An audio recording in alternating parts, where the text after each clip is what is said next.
Hello दोस्तों, स्वागत है आप सभी का एक बार फिर से हमारे चैनल नॉलेज कॉर्नर में। आज हम इस वीडियो में विश्व भूगोल से उन सभी प्रश्नों को डिस्कस करेंगे जो बीपीएससी के द्वारा बिहार के किसी भी गवर्नमेंट एग्ज़ाम में पूछे गए हैं। अब वो चाहे बीपीएससी प्री हो, मेंस हो, सीडीपीओ हो या बीपीएससी टीआरई 1, 2, 3 और 3 का एग्ज़ाम हो। इनमें ऐसे जो भी प्रश्न हैं जो वर्ल्ड ज्योग्राफी से पूछे गए हैं उनको हम आज इस वीडियो के माध्यम से डिस्कस करेंगे। इसके पहले भी हमारी बहुत सी क्लासेज हो चुकी हैं जो सारे के सारे प्रीवियस ईयर क्वेश्चन हैं और हमने अलग अलग टॉपिक पर टॉपिक बाय टॉपिक जो है एक एक टॉपिक से सारे क्वेश्चन डिस्कस किए हैं जो हमारे प्रीवियस ईयर एग्ज़ाम में बने थे। तो अगर आपने नहीं देखी हैं तो आप उन सभी वीडियो को देख लीजिएगा। प्लेलिस्ट का लिंक आपको डिस्क्रिप्शन में मिल जाएगा। और पीडीएफ के लिए दोस्तों आप लोग जो है वो टेलीग्राम चैनल से जुड़ जाइएगा, उसका भी लिंक जो है वो आपको डिस्क्रिप्शन में मिल जाएगा इस वीडियो के। तो चलिए समय ना बर्बाद करते हुए हम सीधा अपने क्वेश्चन की तरफ चलते हैं। और हमारा सेशन का पहला सवाल है कि उत्तरी अमेरिका में जो है नियाग्रा जलप्रपात किन दो झीलों के बीच स्थित है। आपको बताना है कि नियाग्रा जलप्रपात जो है वो किन दो झीलों के बीच स्थित है। तो देखिए नियाग्रा जलप्रपात जो है वो हमारा नियाग्रा जलप्रपात है वो हमारा ओंटारियो और इरी झील के बीच में स्थित है। अब ये देखिए जो सवाल है आपका वो 66वीं बीपीएससी री एग्ज़ाम प्री 2020 में आपसे पूछा गया था। अगर हम बात करें नियाग्रा जलप्रपात की तो ओंटारियो झील और इरी झील के बीच स्थित है। यह जलप्रपात कहाँ है तो संयुक्त राज्य अमेरिका और कनाडा की सीमा पर स्थित है। नियाग्रा नदी जो है इरी झील और ओंटारियो झील को आपस में जोड़ती है। ठीक है, हमारा जो अगला सवाल है वो है जलडमरू मध्य से, जिसे हम स्ट्रेट भी कहते हैं या जल संधि भी कहते हैं। तो देखिए आपसे पूछा जा रहा है कि हिंद महासागर और लाल सागर को कौन सी जल संधि जोड़ती है। ये आपका 53वीं से 55वीं बीपीएससी प्री 2011 तक पूछा गया सवाल है दोस्तों।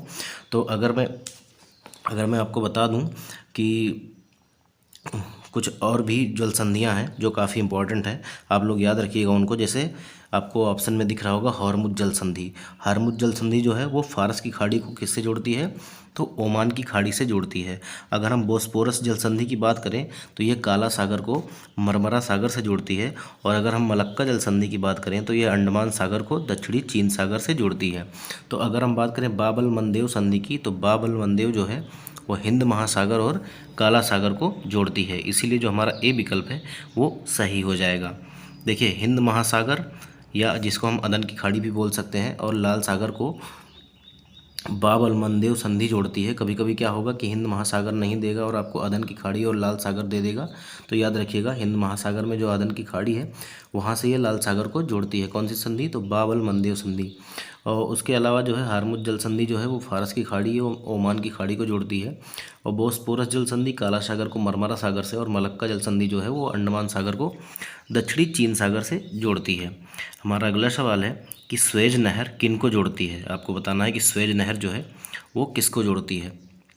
तो ये जो हमारा सवाल है वो 38वीं बीपीएससी प्री 1993 में पूछा है और बहुत ही आसान सा सवाल है। आप सभी को पता होगा कि जो स्वेज नहर है वो लाल सागर को भूमध्य सागर से जोड़ती है। इसीलिए जो हमारा सी विकल्प है वो हमारा सही हो जाएगा। अगर हम बात करें तो स्वेज नहर जो है मिस्र के स्वेज स्थल डमरू मध्य, ठीक है, में बनाई गई है।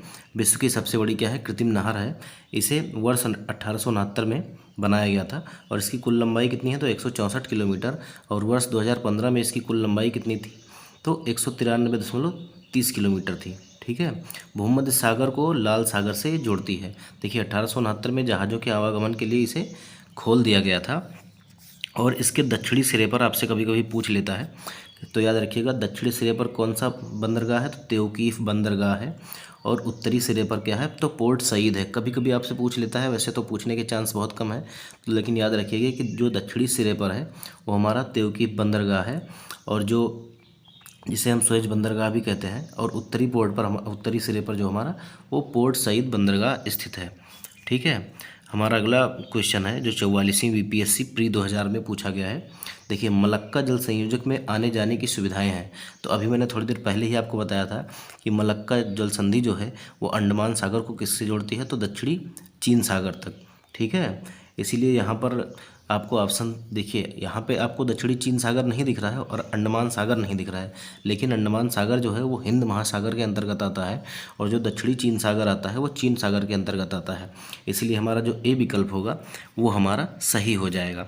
देखिए, मलक्का जल संधि जो है वो इंडोनेशिया के सुमात्रा द्वीप को मलेशिया से अलग करती है और यह हिंद महासागर को प्रशांत महासागर से जोड़ती भी है। इसके जो जल संयोजक के माध्यम से हिंद महासागर से चीन सागर तक आने जाने की सुविधाएं हैं।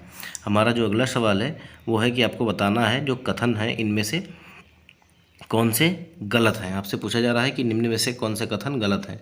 तो देखिए, सतह के हिसाब से विक्टोरिया झील जो है वो दुनिया की तीसरी सबसे बड़ी मीठे पानी की झील है। तो देखिए, जो हमारा पहला जो वो विकल्प दिया गया है या पहला जो स्टेटमेंट दिया गया है हमारा यही गलत है, क्योंकि ये तीसरी सबसे बड़ी मीठे पानी की झील नहीं है दोस्तों, ये हमारी जो है वो दूसरी सबसे बड़ी मीठे पानी की झील है। आपका अगला स्टेटमेंट है कि यह अफ्रीका की महानतम झीलों में से एक है, तो ये हमारा जो है वो सही हो जाएगा। अब देखिए, हमारा अगला सवाल है कि इसकी सीमा जो है वो देशों से, मतलब अगला ऑप्शन है कि 4 देशों से लगती है, तंजानिया, युगांडा, रवांडा और केन्या। तो मैं आपको बता दूं कि जो इसकी सीमा है वो तंजानिया, युगांडा और केन्या से लगती है। जो रवांडा है इससे जो है वो नहीं लगती है, इसीलिए हमारा ये तीसरा भी गलत हो जाएगा। तो पहला भी गलत है और तीसरा भी गलत है। और विक्टोरिया झील से निकलने वाली एकमात्र धारा नील है जो युगांडा के जिंजा के पास झील से बाहर निकलती है। तो हमारा जो चौथा है ये भी सही है। अब आपसे पूछा जा रहा है कि इनमें से कौन से कथन गलत हैं, तो मैंने आपको बताया कि पहला गलत है और तीसरा गलत है, इसलिए जो हमारा ए विकल्प है वो हमारा सही हो जाएगा। पहला और तीसरा जो है वो गलत है। देखिए, हमारा अगला सवाल है जो 43वीं बीपीएससी में पूछा गया है कि पनामा नहर जो है वो किसको किसको जोड़ती है। तो पनामा नहर जो है वो पनामा नहर है जो हमारा वो प्रशांत महासागर को अंध महासागर से जोड़ती है, इसीलिए हमारा जो बी विकल्प है वो सही हो जाएगा। अगर हम बात करें तो पनामा नहर जो है वो मध्य अमेरिका में पनामा के स्थल डमरू मध्य, मतलब एक छोटा सा जो है वो क्या है कि जब दो समुद्र आपस में एक दूसरे से, मतलब मैं बता देता हूँ आपको, थोड़ा सा बना के समझा देता हूँ। मान लीजिए ये आपका समुद्र जा रहा है और ये भी एक समुद्र है और बीच में थोड़ा क्या है, तटीय इलाका है या भूमि है। और आपको जैसे समुद्र की बात नहीं है यहाँ पे, महासागर की बात है या सागर की बात है, सागर या महासागर। अब देखिए, ये है हमारा सागर या महासागर और ये जो है ये भी सागर महासागर, और बीच में क्या है कि ज़मीन का भाग है या ज़मीन का भाग है। अब देखिए, इसमें से क्या होता है, अगर जहाज़ों को, जो व्यापारिक जहाज़ें होते हैं वो क्या करते हैं, लंबी दूरी के लिए सागर और महासागर के रास्ते निकलते हैं। तो अगर ये सागर के रास्ते होते जाएंगे तो इन्हें क्या करेगा कि पूरा जो है वो भूमि को पार करके घूम के जाना पड़ेगा। लेकिन अगर हमारी यहाँ पे छोटे से सतह को काट के जो नहरें बना दी जाती हैं तो इससे क्या होता है कि दूरियाँ घट जाती हैं और जो आने जाने में लगा समय भी घट जाता है और ईंधन भी घट जाता है और समय की बचत होती है। तो इन्हीं को हम क्या कहते हैं, इन्हीं को हम क्या कहते हैं, जल संधि भी कहते हैं। ठीक है, और क्या कहते हैं आप, कुछ तो नेचुरल जल संधि है प्राकृतिक रूप से और कुछ जो है जैसे पनामा नहर, सुएज नहर है, ये सब जो है वो बनाई गई हैं। तो पनामा नहर भी ऐसे है, एक तरफ आपका प्रशांत महासागर है और एक तरफ आपका अंध महासागर है और इसमें से जो है वो एक छोटी सी नहर निकाली गई है। अब छोटी सी कहने को छोटी सी है, लेकिन बड़े बड़े जहाज़ इसमें से पास होते हैं, तो ये हमारी जो है वो कैनल हो जाती है। और ये जो एरिया है इसी को हम स्थल डमरू मध्य कहते हैं, स्थल डमरू मध्य।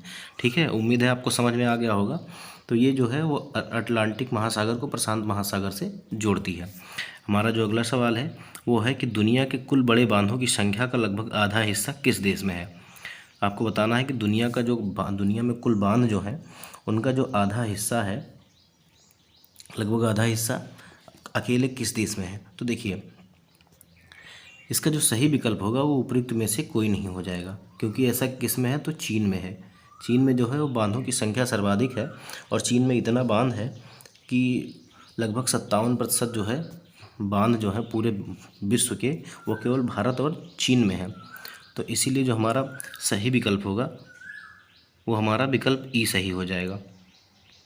अगर हम बात करें तो आकलनों के अनुसार दुनिया के कुल बड़े बांधों में से 15 मीटर या उससे अधिक ऊंचाई या 3 मिलियन घन मीटर में अधिक भंडारण क्षमता की लगभग आधा जो है वो चीन में है। तो देखिए, आधा जो है, आपसे आधा पूछ रहा था तो आधा चीन में है। और एक अन्य आकलन के अनुसार दुनिया के बड़े बांधों में 57% जो है वो भारत और चीन में है। ठीक है, अगला हमारा जो सवाल होने वाला है वो प्रवाल भित्ति या कोरल रीफ से होने वाला है। देखिए, आपसे पूछा जा रहा है कि अड्डू प्रवाल द्वीप किस महासागर में स्थित है। देखिए अड्डू जो है वो कहाँ पे स्थित है, तो अड्डू जो हमारा है वो हमारा भारतीय महासागर में स्थित है या हिंद महासागर में स्थित है। इसीलिए हमारा जो सी विकल्प है वो सही हो जाएगा। अब ये सवाल जो है आपका 66वीं बीपीएससी री एग्ज़ाम प्री 2020 में पूछा गया है। देखिए अड्डू प्रवाल द्वीप या एटाल जो है, एटाल भी बोलते हैं और अड्डू भी बोलते हैं, ये हमारा हिंद महासागर में स्थित है। यह मालदीव का जो है वो दक्षिणतम एटाल है। अब देखिए ये क्वेश्चन जो है वो सारे के सारे आपके प्रीवियस ईयर एग्ज़ाम में पूछे गए हैं बीपीएससी के, तो ये आपके एग्ज़ाम के पॉइंट ऑफ व्यू से इंपॉर्टेंट हो जाते हैं। और वीडियो में आगे बढ़ने से पहले मैं आप सभी से एक बार फिर से कहना चाहूँगा कि अगर आपने अभी तक हमारे वीडियो को लाइक नहीं किया है सेशन की, तो लाइक कर दीजिए और चैनल को सब्सक्राइब कर दीजिए। हम आपके लिए ऐसे ही आगे भी प्रीवियस ईयर क्वेश्चन की श्रृंखला लाते रहेंगे जो आपके एग्ज़ाम के लिए बहुत ही इंपॉर्टेंट होंगे। हिस्ट्री के साथ साथ ज्योग्राफी और साइंस, इसके अलावा जो हमारा पॉलिटिकल साइंस है और इकोनॉमिक्स के भी क्वेश्चन जो है हम आपके लिए लेके आते रहेंगे। तो आप लोग हमारे चैनल से जुड़ जाइए और नोटिफिकेशन जो है बेल आइकन को प्रेस करके ऑन कर लीजिए। देखिए हमारा जो अगला सवाल है वो ओजोन परत से रिलेटेड है, वायुमंडल से। देखिए ओजोन परत जो है वो क्या बताती है, तो ओजोन परत जो आपको बताती है, देखिए ओजोन परत क्या है, तो पृथ्वी की सतह से जो है वो 15 से 20 किलोमीटर ऊपर का वायुमंडल है और वहाँ पे जो है वो एक परत पाई जाती है जिसे क्या कहा जाता है, वायुमंडल की ही परत होती है, कोई दीवार की परत नहीं होती है। ठीक है, तो आप ये मत समझिएगा कि दीवार की परत होती है, किसी ठोस चीज़ की होती है। ये वायुमंडल की ही एक परत होती है जिसे हम ओजोन परत के नाम से जानते हैं। तो ये कहाँ होती है, तो पृथ्वी की सतह से 15 से 20 किलोमीटर ऊपर होती है वायुमंडल में। ठीक है, अगर हम बात करें तो ओजोन लेयर जो है वो समताप मंडल के निचले भाग पर 15 से 35 किलोमीटर की ऊंचाई पर जो है वो पाई जाती है। यद्यप ओजोन की उपस्थिति जो है वो 10 से 50 किलोमीटर तक हो सकती है, परत के रूप में ओजोन अधिकांशतः जो है वो 15 से 35 किलोमीटर की ऊंचाई पर ही होती है।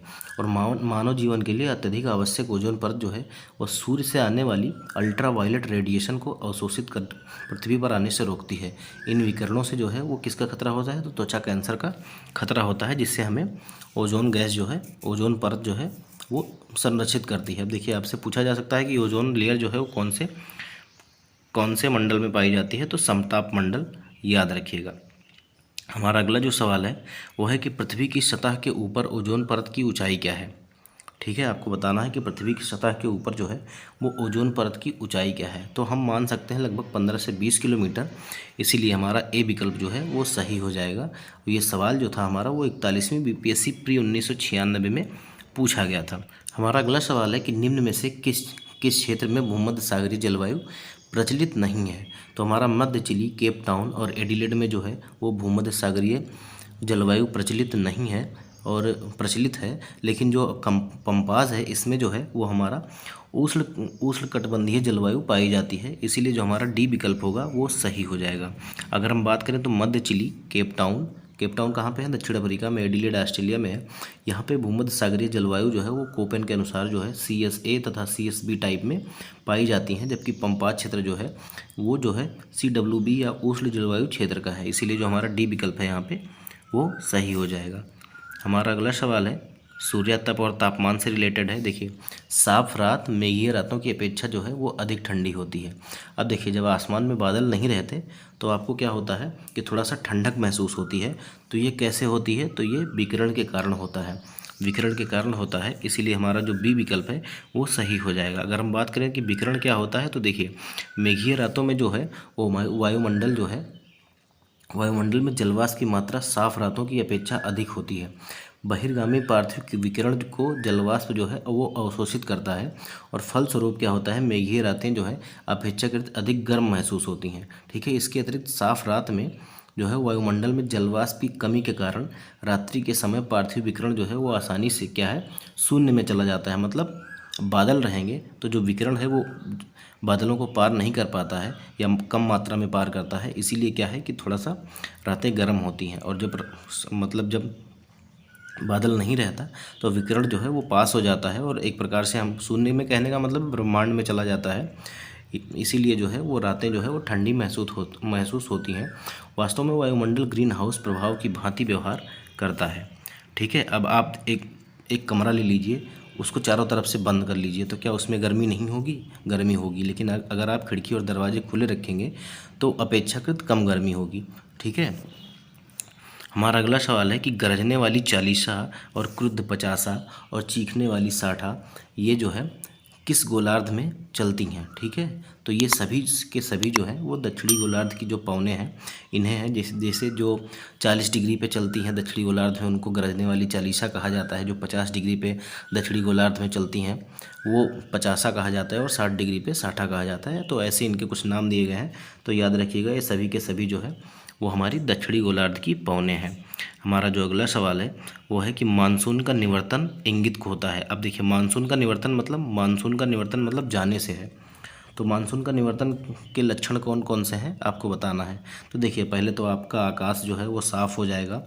उसके अलावा जो है बंगाल की खाड़ी में अधिक दाब की परिस्थिति से, तो ये तो आपको पता नहीं चलेगा, ये तो वैज्ञानिक ही जान पाएंगे, लेकिन सबसे पहला जो है वो आकाश आपका साफ़ हो जाएगा और स्थल पर जो है वो तापमान थोड़ा सा बढ़ जाएगा।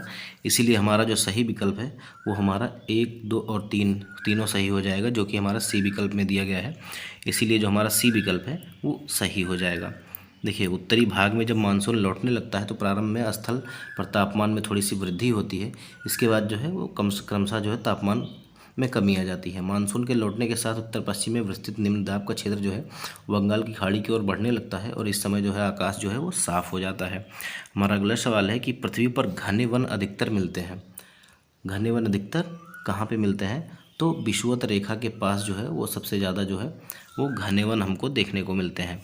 अगर हम बात करें तो उष्णकटिबंधीय सदाबहार वर्षा वनों का विस्तार जो है वो विषुवत रेखा या भूमध्य रेखा जिसे हम बोलते हैं 10 डिग्री से उत्तर और 10 डिग्री से दक्षिण। अगर हम बात करें ये हमारा अगर पृथ्वी है तो यहाँ से जो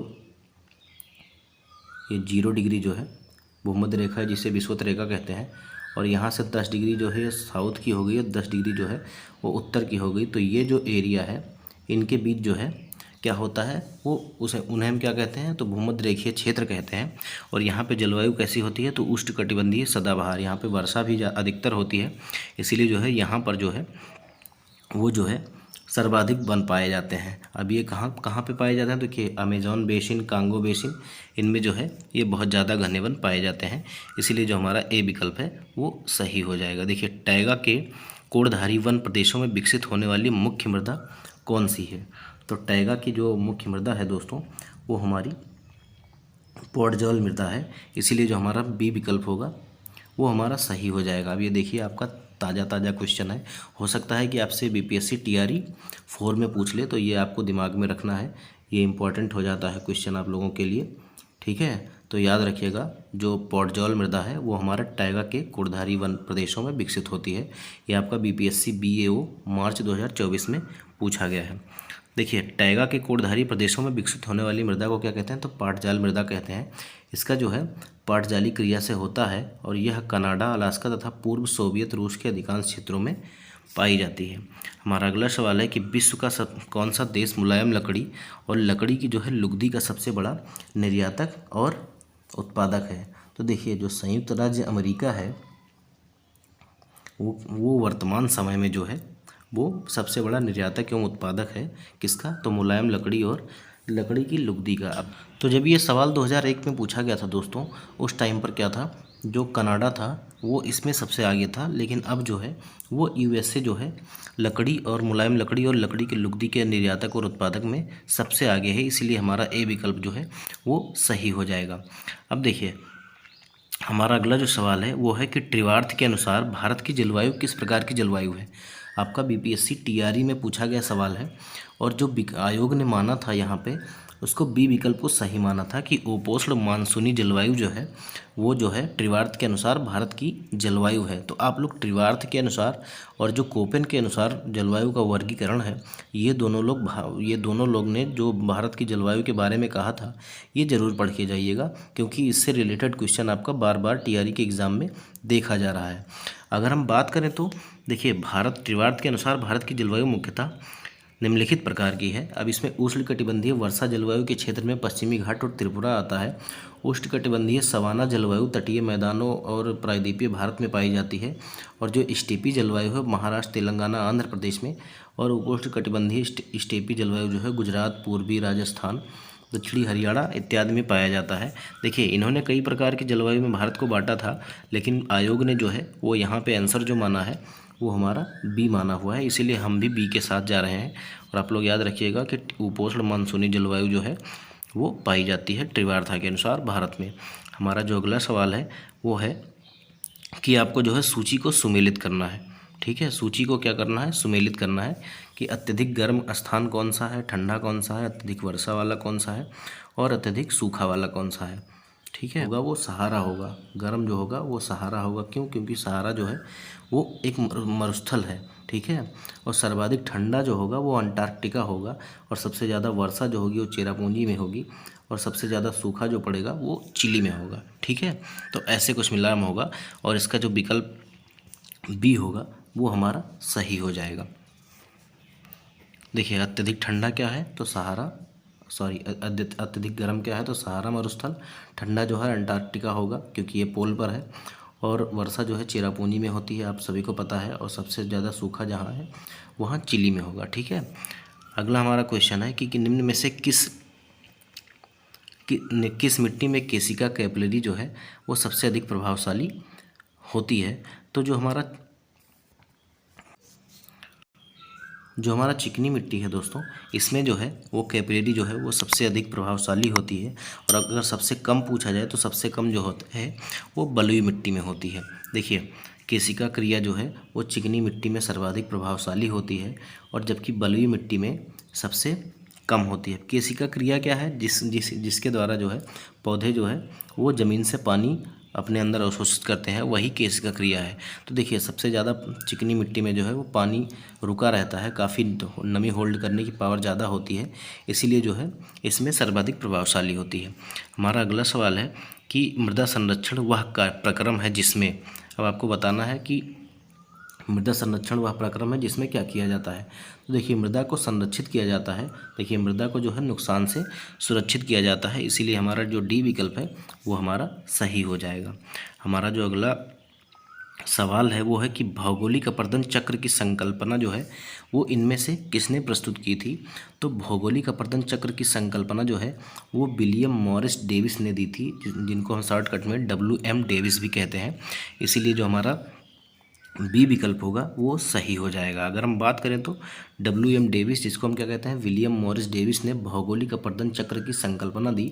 वहीं वाल्टर पेंक ने डेविस के सिद्धांत को नकारते हुए अपना मॉर्फोलॉजिकल सिस्टम संकल्पना का प्रतिपादन किया था। देखिए हमारा अगला जो सवाल है वो है टेरा रोसा जो है प्राकृतिक रूप से किस भूभाग में होता है। टेरा रोसा, तो आपको बताना है कि टेरा रोसा जो है वो किस भूभाग में होता है। तो अगर हम बात करें टेरा रोसा की, तो टेरा रोसा जो है वो चूना पत्थर होता है, इसीलिए जो हमारा ए विकल्प होगा वो हमारा सही हो जाएगा। अगर हम बात करें तो टेरा रोसा एक प्रकार की लाल चिकनी मिट्टी होती है। क्या होती है? लाल चिकनी मिट्टी, जिसका निर्माण चूना पत्थर और डोलोमाइट वाली चट्टानों के अपक्षय से होता है। इसमें क्ले एवं सैंड के मिश्रण होते हैं, जिसमें लौह ऑक्साइड होता है। ठीक है, हमारा अगला सवाल है कि अफ्रीका की मूलभूत जनजाति पिग्मी जो है वो किस नदी घाटी में पाई जाती है। तो वो बहुत ही फेमस सवाल है, आप सभी को पता होगा कि जो कांगो नदी घाटी है इसमें जो है वो अफ्रीका की जो जनजाति है पिग्मी पाई जाती है। तो ये जो सवाल है वो आपका 45वीं BPSC 2001 में पूछा गया है दोस्तों। देखिए पिग्मी जनजाति जो है वो विषुवत रेखीय अफ्रीका के कांगो बेसिन में वर्षा वनों में रहने वाली जनजाति है। यह शिकारी जनजाति है। पिग्मी जनजाति का निवास पेड़ों पर बनाई गई झोपड़ियों में होता है, जिन्हें क्या कहा जाता है तो मोंगुलस कहा जाता है। ये भी याद रखिएगा, मोंगुलस कहा जाता है।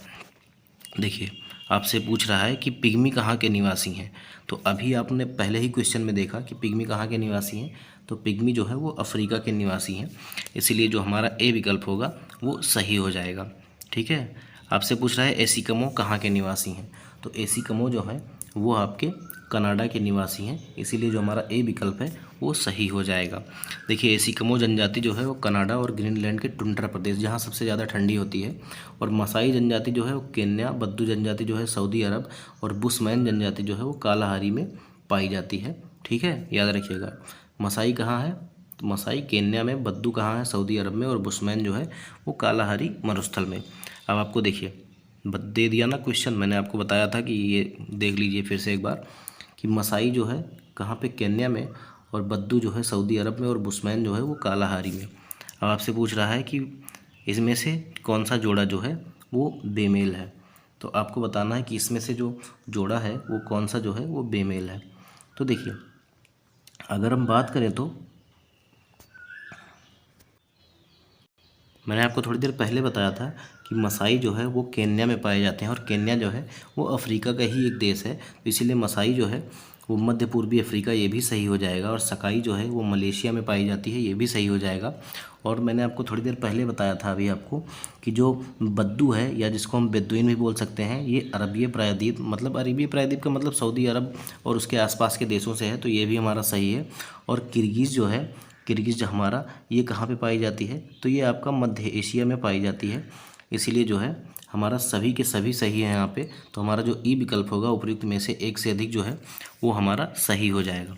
अगर हम बात करें तो मसाई जनजाति के लोग पूर्वी अफ्रीका के केन्या, उत्तरी तंजानिया तथा युगांडा के पठारी प्रदेशों में रहते हैं, और सकाई प्रायद्वीपीय जो है वो मलेशिया एवं इंडोनेशिया में पाए जाते हैं। किर्गिज़ जो है वो मध्य एशिया में, और बेदुइन या बद्दू जो है वो अरब प्रायद्वीप में पाए जाते हैं। देखिए, चीन, मंगोलिया एवं जापान में निम्नलिखित मानव जातियों में कौन सा निवासरत है। आपसे पूछा जा रहा है मतलब चीन, मंगोलिया और जापान में इनमें से कौन सी मानव प्रजातियां रहती हैं। तो देखिए, जो मंगोलाइड प्रजाति है, मंगोलाइड प्रजाति वो जो है चीन, मंगोलिया और जापान में निवास करती है, इसीलिए हमारा सी विकल्प जो है वो सही हो जाएगा। निग्रो कहाँ कहाँ की है, तो अफ्रीका महाद्वीप की मूल निवासी है। और तार्डिक या कार्डिक प्रजाति जो है वो उत्तर पश्चिमी में, उत्तरी यूरोप में, Iceland, Netherland, Belgium, Germany, Poland और पश्चिमी रूस में देखी जाती है, और ये यहाँ की जो है मूल निवासी है। ठीक है, हमारा अगला सवाल है जो भाषा से रिलेटेड है। आपको बताना है एस्पेरांटो जो है वो क्या है। तो एस्पेरांटो जो है वो विश्व भाषा के रूप में कार्य करने के लिए बनाई गई एक कृत्रिम भाषा थी, इसीलिए जो हमारा डी विकल्प होगा वो सही हो जाएगा। याद रखिएगा, थोड़ा सा टफ क्वेश्चन है, हो सकता है पूछ ले, ध्यान चला जाए एग्जामिनर का। तो एस्पेरांटो जो है वो विश्व भाषा के रूप में कार्य करने के लिए बनाई गई एक कृत्रिम भाषा थी। ठीक है, देखिए, अंतर्राष्ट्रीय संपर्क हेतु सहायक भाषा के रूप में एस्पेरांटो भाषा का विकास किसने किया था, तो एल जेमन हॉफ ने किया था। देखिए, हमारा अगला सवाल है जो कृषि एवं पशुपालन से संबंधित है। देखिए, सातूस जो विश्व का सबसे सुंदर, गर्म और हल्का ऊन माना जाता है, वह कहाँ पैदा होता है। ठीक है, आपको बताना है कि सातूस नामक जो है ऊन जो है वो किससे मिलता है। ठीक है, तो ये हमारा चीन में मिलता है।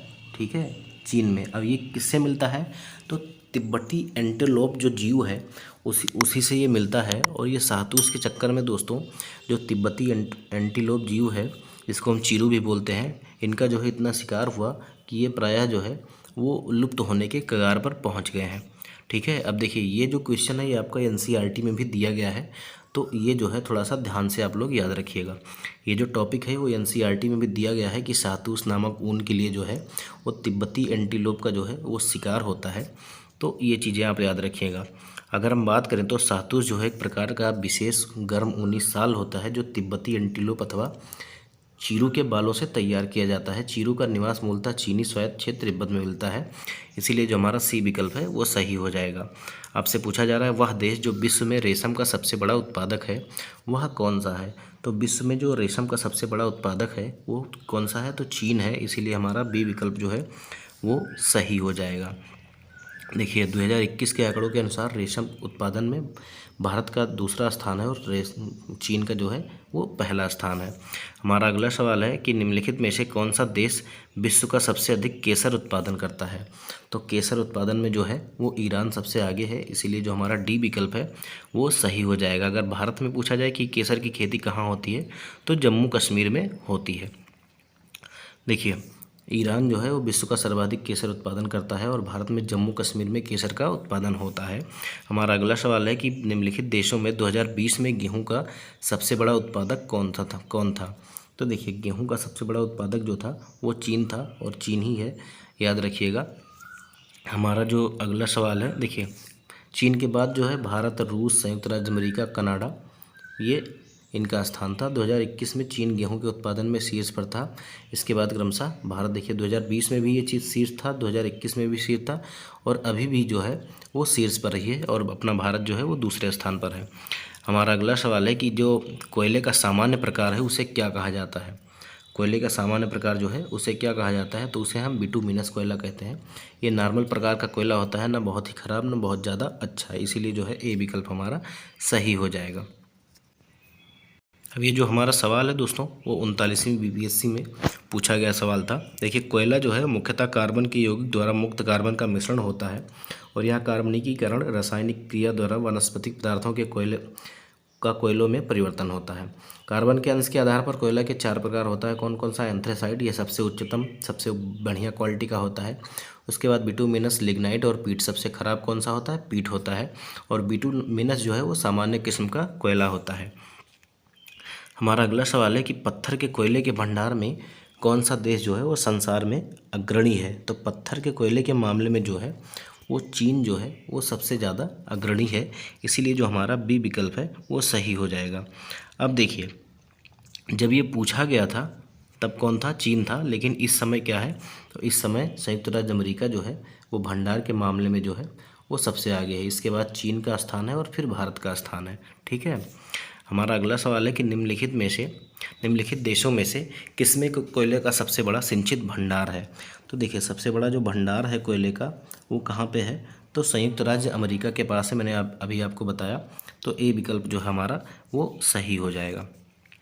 देखिए, भंडारण की बात करें तो संयुक्त राज्य अमेरिका और उत्पादन की बात करें तो चीन, याद रखिएगा। हमारा अगला सवाल है, ये तो आंकड़े दोस्तों बदलते रहते हैं क्योंकि 2020 में जो पूछा गया, अब उस हिसाब से जो है अगर पूछेगा तो क्वेश्चन ही गलत हो जाएगा। तो जो खनिज उत्पादन है, ये सब जो रिपोर्ट हर साल आती हैं, इनसे जो आंकड़े बदलते रहते हैं, तो बहुत ध्यान से पढ़ने की ज़रूरत नहीं है। आप उन्हीं क्वेश्चन को ध्यान से देखिएगा जो आपके स्टैटिक हैं, जो बदलने वाले आंकड़े नहीं हैं। देखिए, विश्व में सबसे अधिक कोयला उत्पादन करने वाला देश तो आप सभी को पता है चीन है, और चीन ही रहेगा क्योंकि चीन जो है वो बहुत सारा एरिया कवर करता है और जो खनिज पदार्थ हैं वो वहाँ पे बहुत ज़्यादा पाए जाते हैं। देखिए, हमारा अगला क्वेश्चन है कि निम्नलिखित में से कौन सा जर्मनी का कोयला क्षेत्र नहीं है?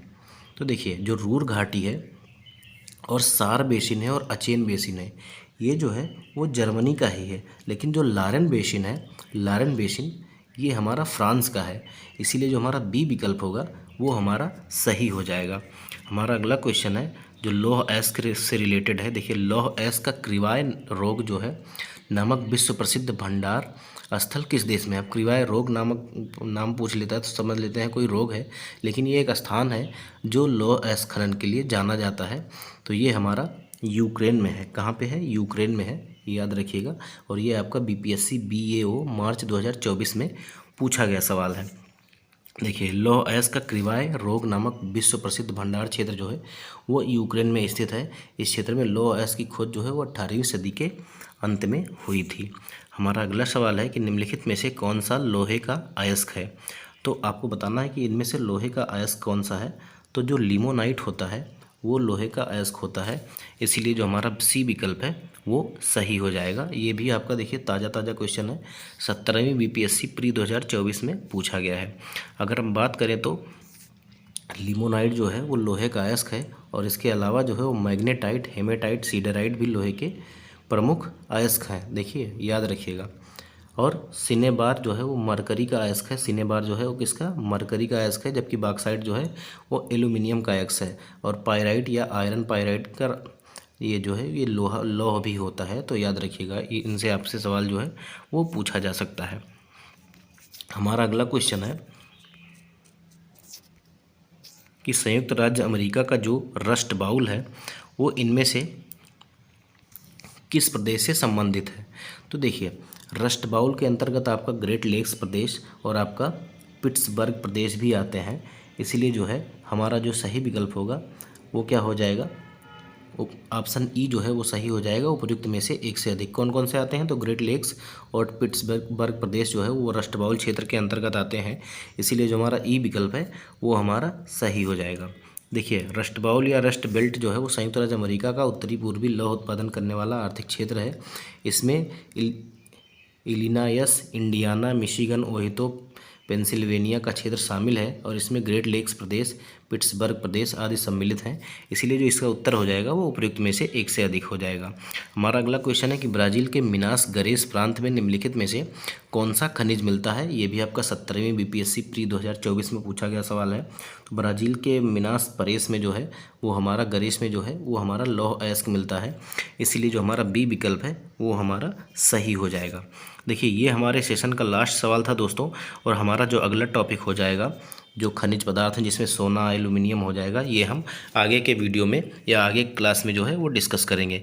उम्मीद है आपको सवाल जो है वो पसंद आए होंगे और आपने वीडियो को लाइक कर दिया है। अगर वीडियो को आपने लाइक नहीं किया दोस्तों तो वीडियो को लाइक कर दीजिए और ज़्यादा से ज़्यादा अपने दोस्तों के पास शेयर कर दीजिए, जिससे उन्हें भी क्वेश्चन की प्रैक्टिस करने का मौका मिले। और ये सभी के सभी प्रीवियस ईयर क्वेश्चन हैं, तो ये ज़रूर से ज़रूर आपके एग्ज़ाम में बहुत ही हेल्प करेंगे और हो सकता है एग्ज़ाम में सीधे सीधे बन भी जाएं।